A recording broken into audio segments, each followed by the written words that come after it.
Elijah Brooks sat alone at the end of a long, battered lunch table in the Lincoln Public High cafeteria.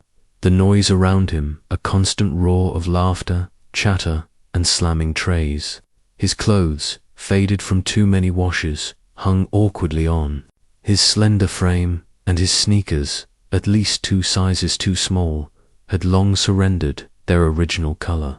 He ate slowly, carefully scooping plain white rice from a reused plastic container, the kind that once held takeout but now served as his daily lunchbox.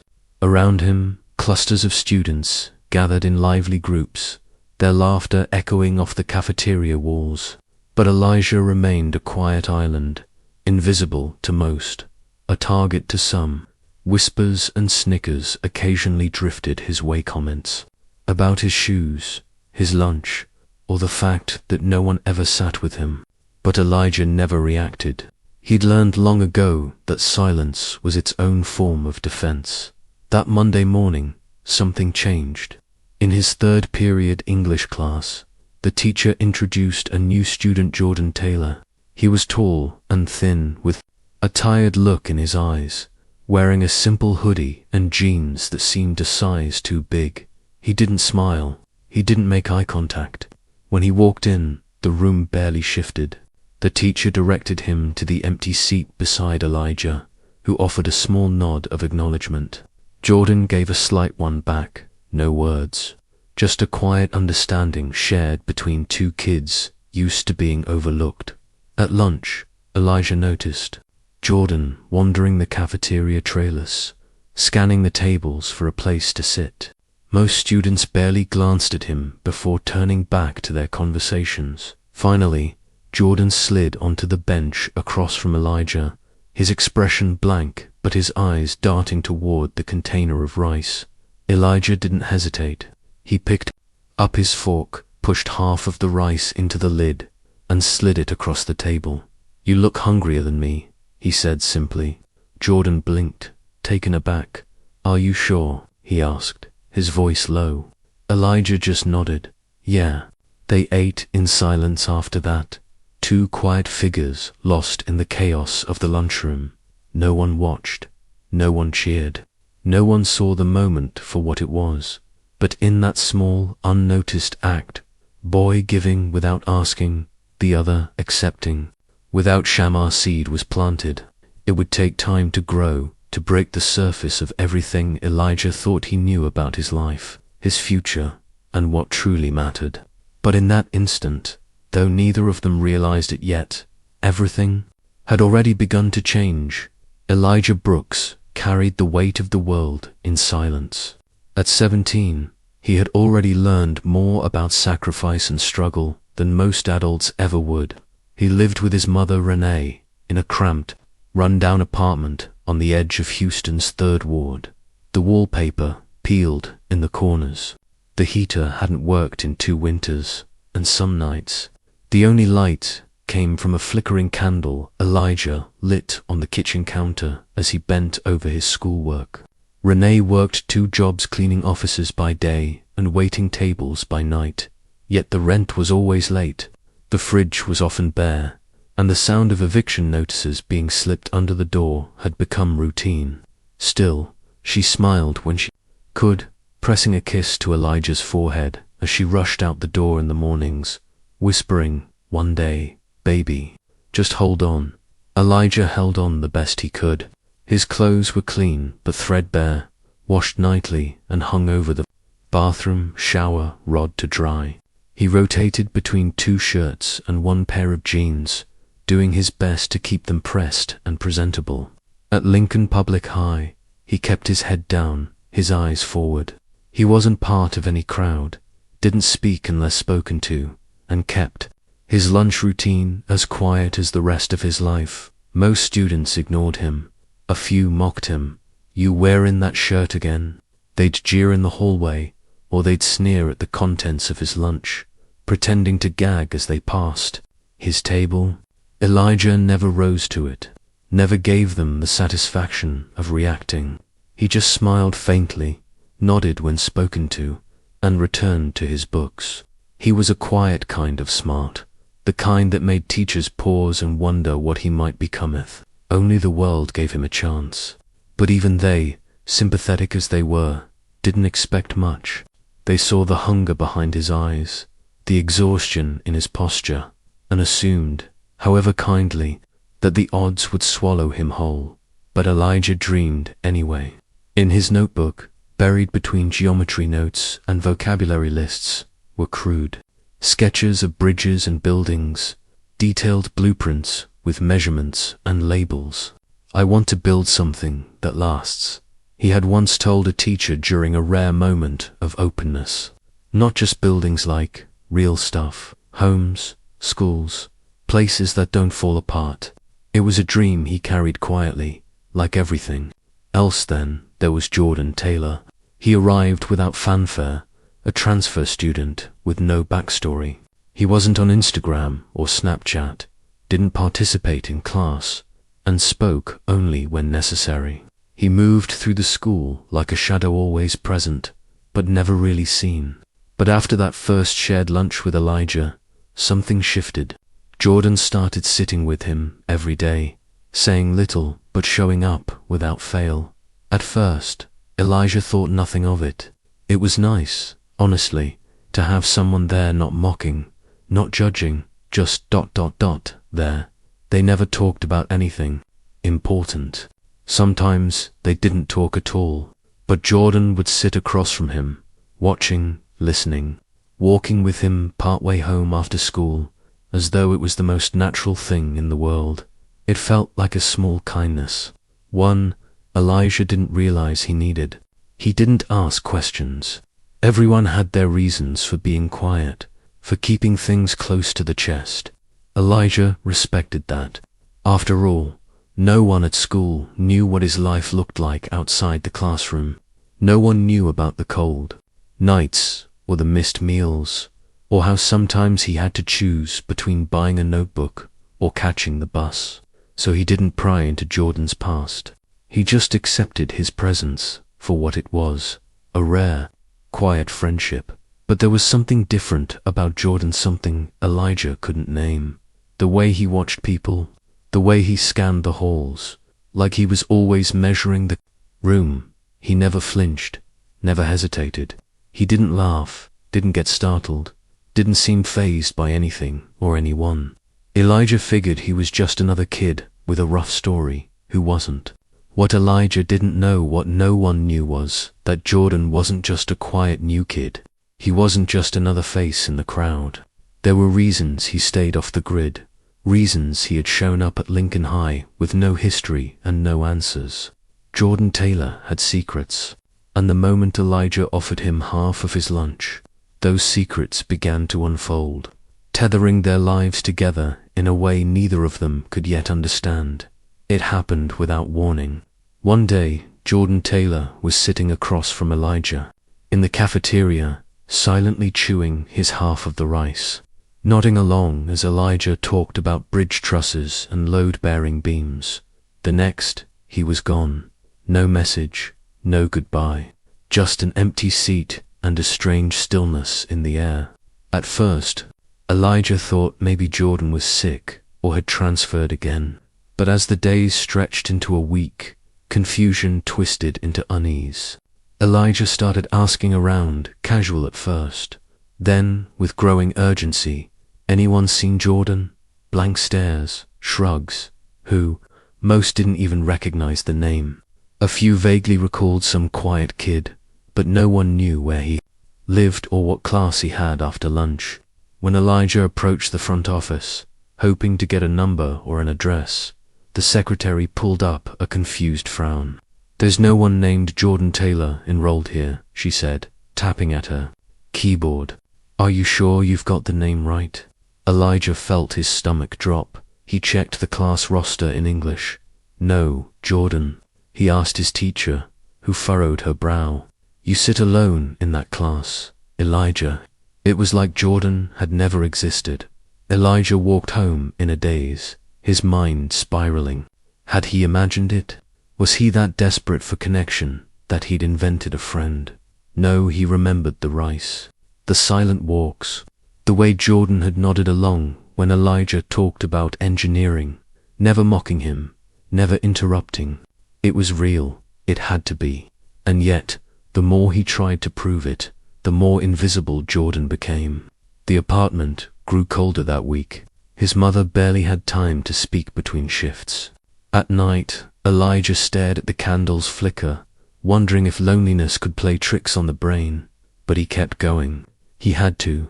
Jordan's disappearance hurt more than he wanted to admit, but he forced himself to focus on school.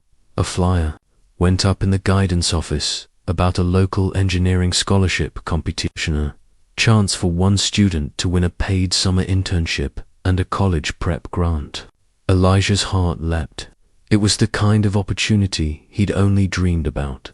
He stayed up late, sketching ideas, drafting mock bridge designs, rereading old textbooks he'd found in the library discard pile when he mentioned it in class, his excitement cracking through his usually quiet voice. A group of students laughed out loud. "You can't even afford a pencil," one sneered. Another snorted, "What you gonna build? A cardboard castle?" The teacher didn't intervene. No one ever did. Elijah said nothing, just clenched his jaw and stared at the lines in his notebook until the bell rang. A week later, a letter arrived. No return address, no stamp, just his name on the front, written in clean, block letters. Elijah opened it cautiously, expecting another bill, maybe some school notice. But inside was a single sheet of paper, typed in bold, simple font. "I'm watching. Keep going. You have no idea what's coming." No explanation, no instructions, just a set of initials at the bottom.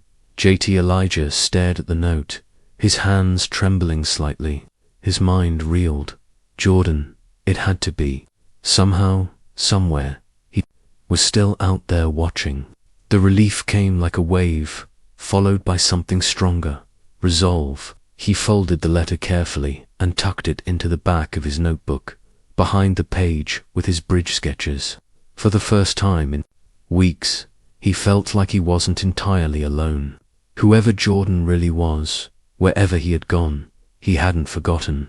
And now, Elijah wasn't just dreaming of building something that lasts. He was already part of something bigger, something just beginning. The weight on Elijah's shoulders grew heavier with each passing day. Just when he thought he had found a sliver of hope, life pressed back, harder than ever. Renee came home one evening, her face tired in a way Elijah hadn't seen before. She dropped her purse on the counter, sank into a chair, and stared at her hands for a long time before she spoke. "They cut my morning job," she said quietly. "Office downsizing." Her voice was flat, but Elijah heard the panic beneath it. Rent was already overdue. The fridge held little more than ketchup packets and half a loaf of bread. Renee still had her waitressing shifts, but that wouldn't be enough. Elijah didn't ask questions. He just nodded, then went to his room, the walls too thin to block the sound of his mother crying behind hers. He lay in bed that night, staring at the ceiling, counting the cracks, wondering how many of them he'd have to patch if they lost the apartment. At school, the walls weren't much better. During lunch, a student's bag went missing. The room buzzed with speculation, and Elijah's name surfaced within minutes. "He's always hanging around, watching people eat," someone whispered loudly enough for the whole table to hear. Another chimed in, probably hungry enough to take it. It didn't matter that Elijah said nothing. It didn't matter that he had no bag, no food, no reason. The principal called him in the next morning, expression stern, voice rehearsed. "We take accusations seriously, Elijah. Until we sort this out, I'm suspending you for 3 days. Elijah's heart dropped. "I didn't take anything," he said, quietly but firmly. The principal only sighed, like he'd heard this all before. "That's not how it looks." The suspension felt like punishment for existing. 3 days of falling further behind, 3 days of watching his mum stretch meals and tears, 3 days of wondering if trying was even worth it. When he returned, His desk in fourth period was spray-painted with crude red letters. Broke, kid stays broke. No one claimed responsibility. The teacher looked uncomfortable, but said nothing. Elijah stared at the message for a long second, then sat down anyway. His hands trembled slightly as he opened his notebook, the pages curling from dampness and use. That night, while doing homework by flashlight, he caught himself thinking what he'd promised never to think. Maybe it was time to drop out and work. Maybe he'd reached the limit of what dreams could withstand. But then the notes started appearing. Again, slipped into his locker when no one was looking, taped to his desk when he wasn't there, folded between the pages of his books. Each one short, typed, unsigned. Don't quit. The world needs you. They see your clothes. I see your heart. The first one he'd received weeks ago, the one signed JT, had been tucked inside his backpack ever since. These new ones felt like echoes of that same voice, reminders from someone who refused to let Elijah fall through the cracks. He read them again and again, holding on to them like they were lifelines. Then, one Saturday, Elijah found himself walking through the neighborhood when he heard the crack and groan of wood splintering. An old duplex, long condemned, but still sheltering a handful of desperate families, had finally given in. Its back wall had collapsed. Debris and dust filled the street. Elijah didn't hesitate.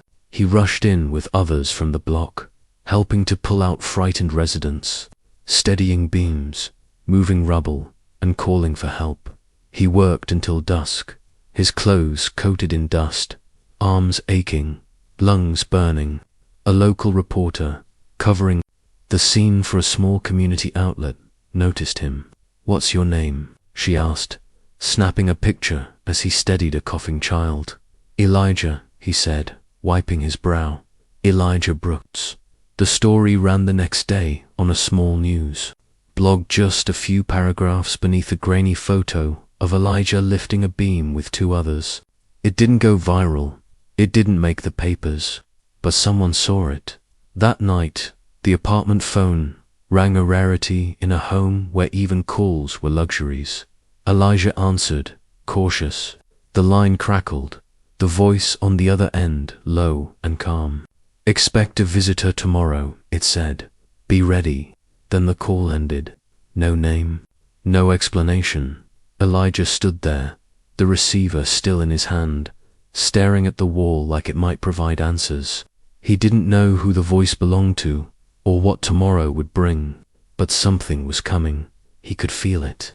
The storm he'd been living in wasn't over, but maybe, just maybe, the wind was about to shift.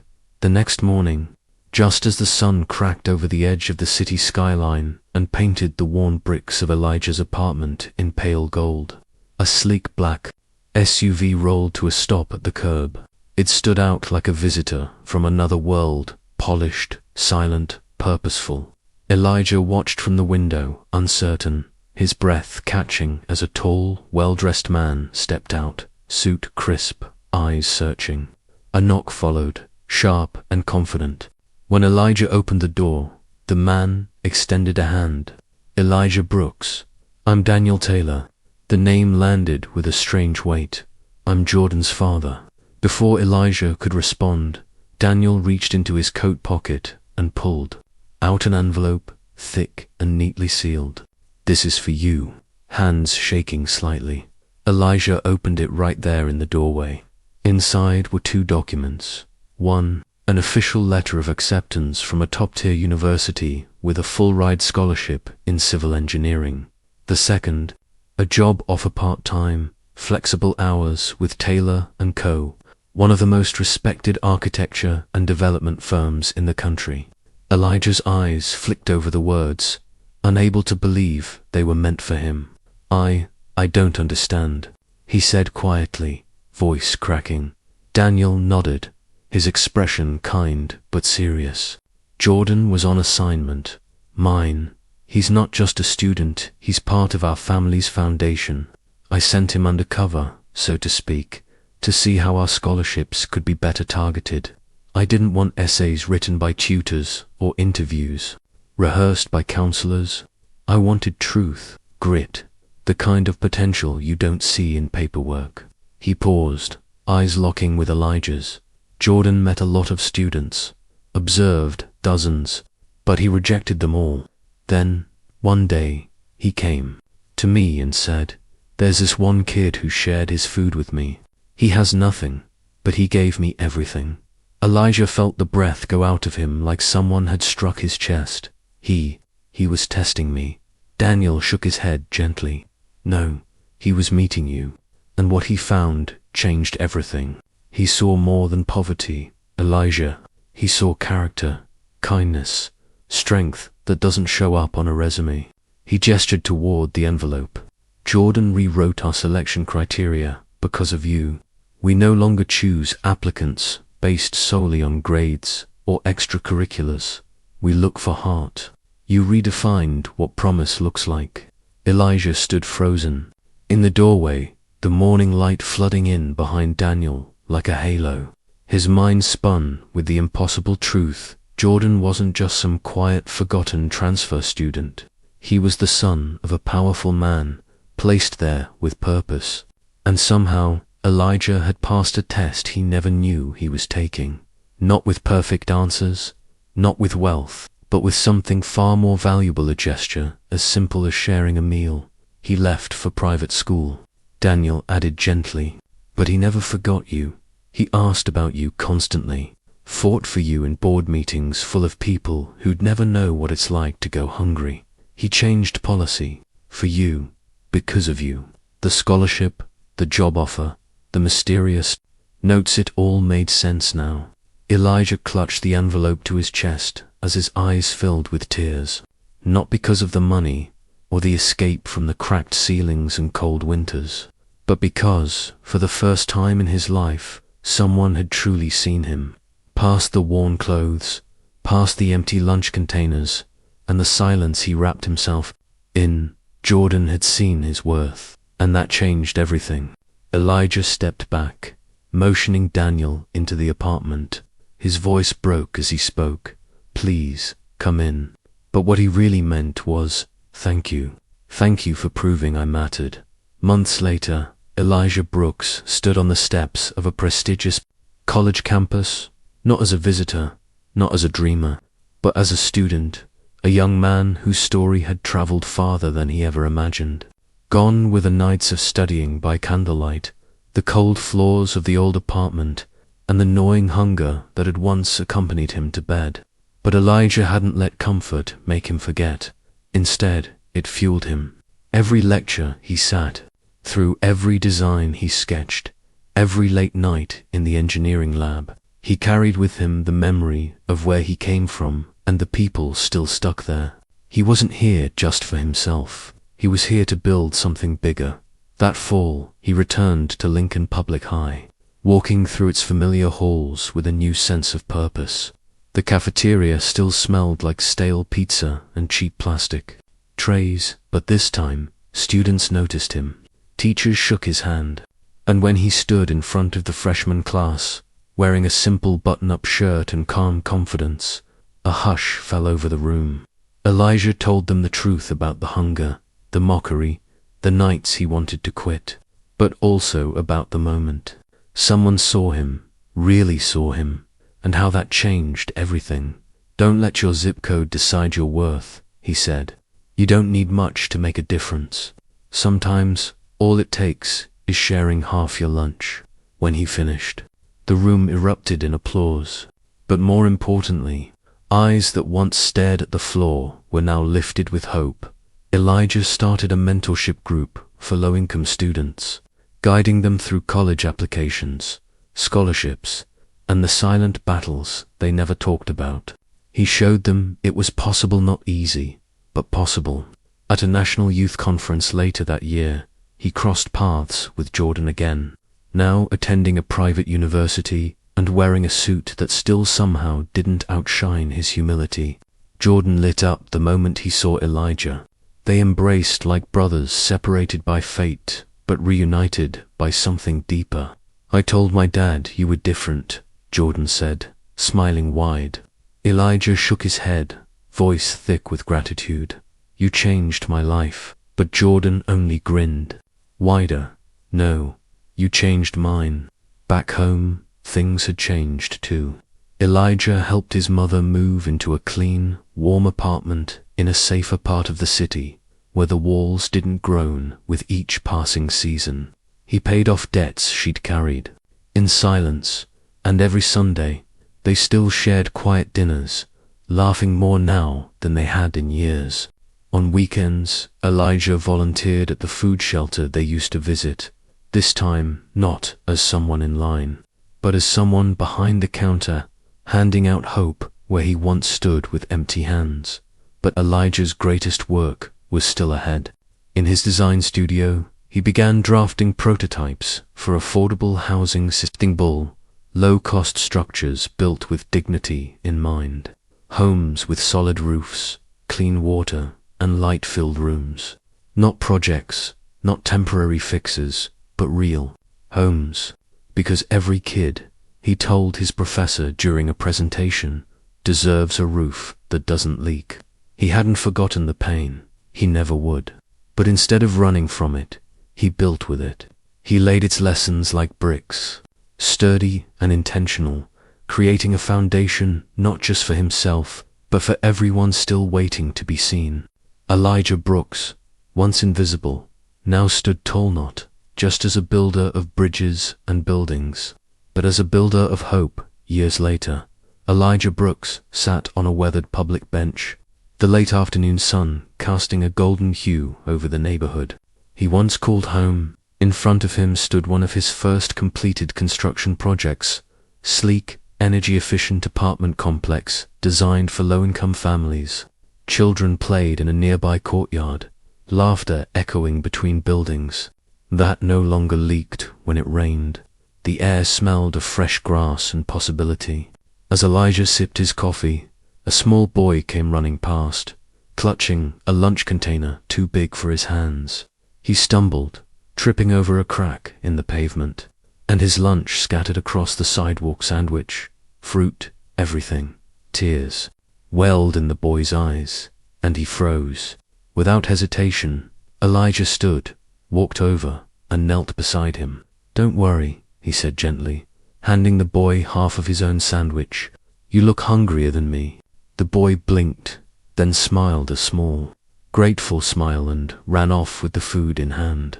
Elijah watched him go, a strange warmth blooming in his chest. He returned to the bench, pulled out his wallet, and unfolded a small, faded piece of paper. Tucked inside, the edges were frayed, the ink nearly smudged away, but the words still held power. Keep going. You have no idea what's coming. JT, he traced the letters with his thumb, heart full. Above him, the skyline stretched tall buildings he once only dreamed of touching now within reach. The city pulsed with life, with change, with stories just beginning.